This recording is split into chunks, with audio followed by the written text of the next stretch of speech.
Hi everybody, super quick before this podcast starts, I do just want to give a content warning for the topics that I'm going to be talking about. As the title of the video probably insinuates, I'm going to be talking about gender injustice, but I'm also going to be touching on violence against women and BIPOC and trans folk. I'm going to be talking about sexual assault, and if that's not something that you want to listen to, that's totally fine. There's other videos that you can go watch on this channel, but just wanted to let you know beforehand. If I wanted to answer this question quickly and easily, yes, the justice system in Canada is highly gendered and approaches crime and morality through a male lens. Of course, saying that without proof or further explanation is pretty unwise. The issue with gender injustice is that it's a very complex set of intersectional issues that deal with policing, victimization, colonialism, racism, misogyny, economic inequalities, and a plethora of other factors that make this matter difficult to navigate.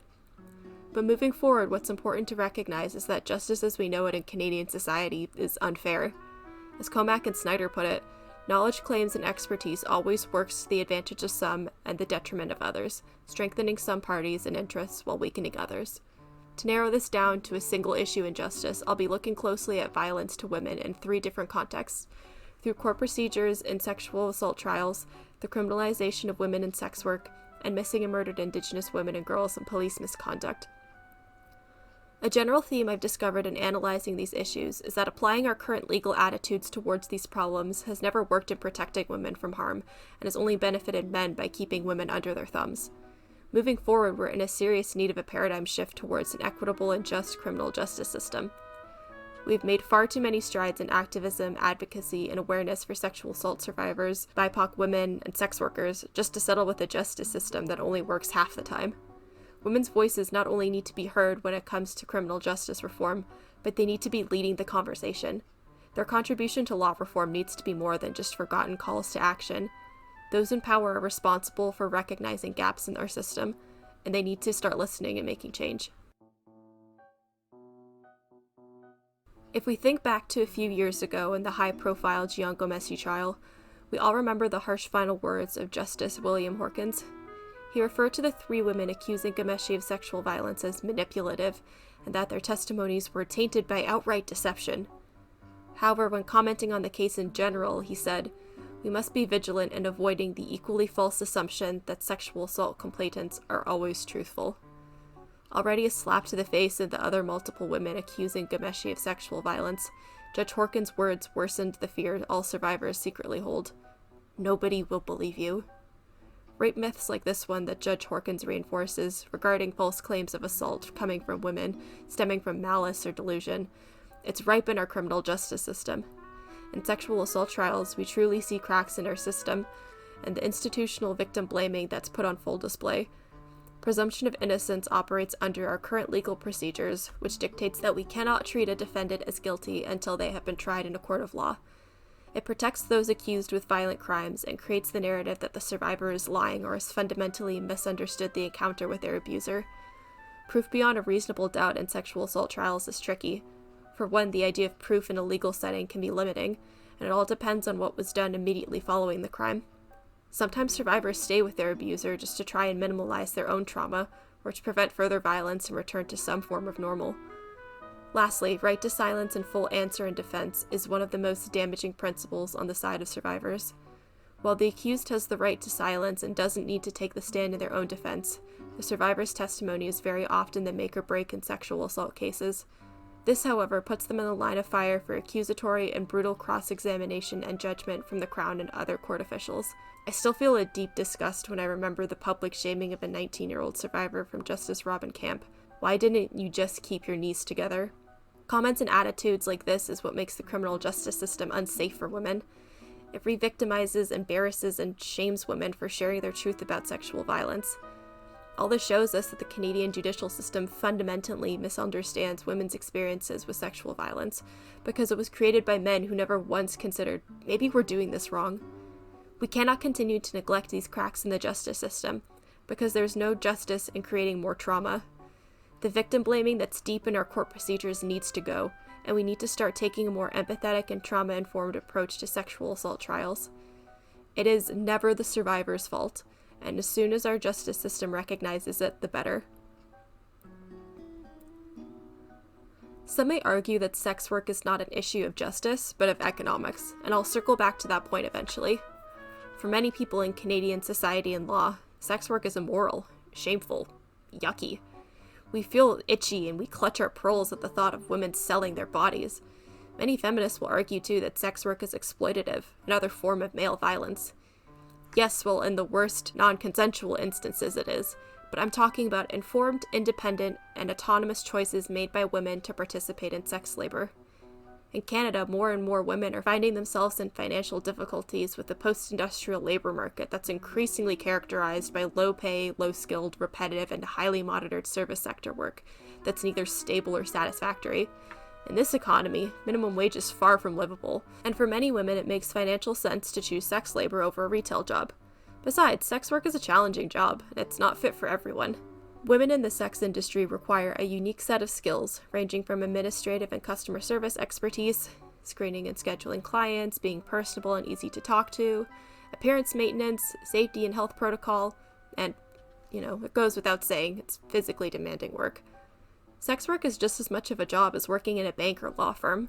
So why is it criminalized? Could it be because as a societal collective we're still stuck in this mindset of policing women's choices and think of those who step outside the norm of how a woman should behave as erring?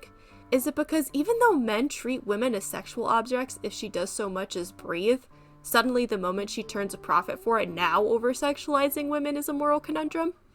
Who's to say? Whatever the case may be, criminalizing sex work is not as effective as many may think, and it puts women in danger. For one, criminalization stops sex workers from unionizing or creating policies and agencies specifically to protect sex workers. Because as of right now, women in the sex industry do not feel safe going to the police should something happen to them while they're working. If a woman's attacked or robbed by a client, what is she to tell the police?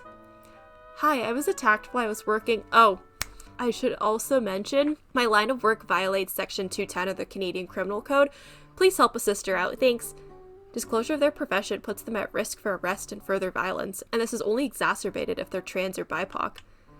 Sex labor at the end of the day is a justice issue because it ultimately stems from economic disparity and inequality, and there is nothing fair about economic inequality. The answer to all of this is simple. Decriminalize sex work. Listen to what sex workers say when it comes to protection and resource management.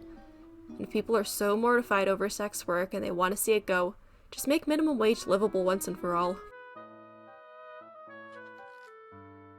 I always feel a pit in my stomach or a lump in my throat when I fall down the rabbit hole of names and faces of stolen sisters.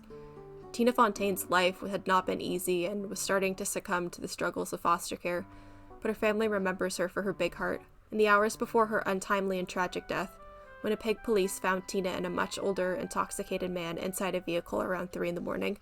Instead of taking action in a situation that any sensible person would consider suspicious, and at worst dangerous, they left Tina to fend for herself. Shortly after, Tina's body was recovered from the Red River. She would be turning 24 this year. While there are many agencies that are at fault for Tina's death, we cannot ignore the blatant negligence on the side of Winnipeg police. Who, in their right mind, would allow a teenage girl to walk home at 3 a.m. after being found in a car with an older man? Police could not have cared any less about Tina in this instance, because they viewed her as unimportant. Municipal police and RCMP have been proven time and time again that they are inept when it comes to protecting Indigenous women and girls, and rarely are they ever held accountable when they fail to protect them. The officers in this case were put under an internal investigation, but no charges were pressed against them for their negligence. It is mind-boggling that not a single member of the police force reviewing this case took issue in how their colleagues acted. But then again, what's to be expected from a glorified boys' club? This is by no means the only example of police bias and misconduct. We have an epidemic on our hands regarding missing and murdered Indigenous women and girls. Thousands of missing and murdered Indigenous girls in Canada, and no matter how many inquests or calls to action family members or loved ones make, nothing seems to change. It's as if the police and justice system don't want to change. Colonialism's like a plague in our justice system, and Indigenous women are crushed under its weight. Not only are they at high risk for experiencing violence, but police have also been perpetrators of sexually and racially motivated violence against Indigenous women, which has been cited as a primary contributor to the crisis of missing and murdered Indigenous women and girls.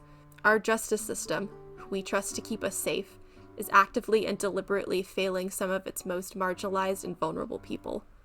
It is beyond disgraceful. But how do we fix it? First and foremost, police who neglect and abuse Indigenous women and girls need to be held accountable in the appropriate way. Slaps on the wrist are useless and normalize racist and misogynistic behaviors in the police force.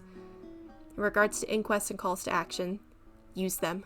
Put them to good use and listen to the families and loved one of those you have allowed to be stolen. Police owe that to families at the very least.